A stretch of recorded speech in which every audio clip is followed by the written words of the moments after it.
doing now? I'm pretty good. You look great. I love interacting with all the hospital staff and then the patients that we see even after the fact. I've never experienced anything to this depth of closure. It makes it worth what I'm doing. This is just a beautiful, beautiful occasion. And what stands out the most is, Craig, as you look around, this is team. And this is what team looks like when team works very well together. And we're just so proud to be part of your story. Just so thankful, for all of you. And so this is kind of a memento.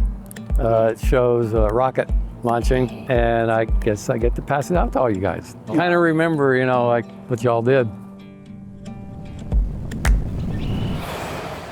I started really thinking about space, when I was growing up.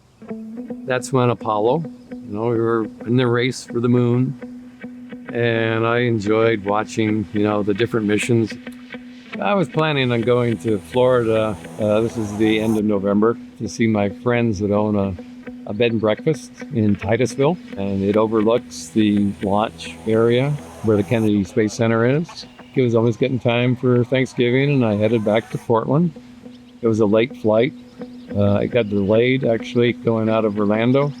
I picked him up at the terminal, and we took off. We got maybe a quarter of a mile down Airport Way, and all of a sudden he quit talking. And I looked over, and his head was back, and he was gurgling. Scariest moment of my life. What do I do now? Craig was found to have multiple blockages in his heart vessels.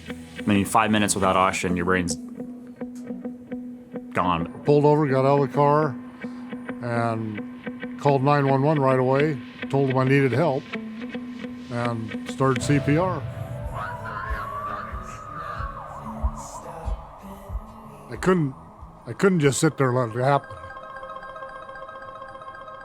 So Craig had CPR for approximately 45 minutes. So when a patient comes to the emergency room, they have this return of spontaneous circulation and their pump has restarted, we need to ask a question. The question is are they comatose? Comatose essentially means is the person following commands.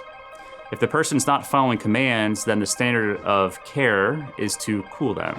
There's a bunch of inflammation that goes on in the brain, and inflammation is harmful to the brain. And so they already have an initial insult, and our goal is to cool it down to prevent secondary insult. I woke up and I looked around, and I thought, this doesn't look good. And the nurse then noticed that I was awake. I know that there is nothing stopping me. And she came over and said, well, hello. You've been out for a number of days. I didn't know at that time that I'd been out for about 3 days. I think it was a miracle, first of all, that the plane was late. It was 20 minutes late. Otherwise, I would have had Craig home, and he'd have had this in his house and probably wouldn't be here today. Somebody was looking over him to make sure that, it happened where it happened. I'm just thankful he's still here. There's nothing in my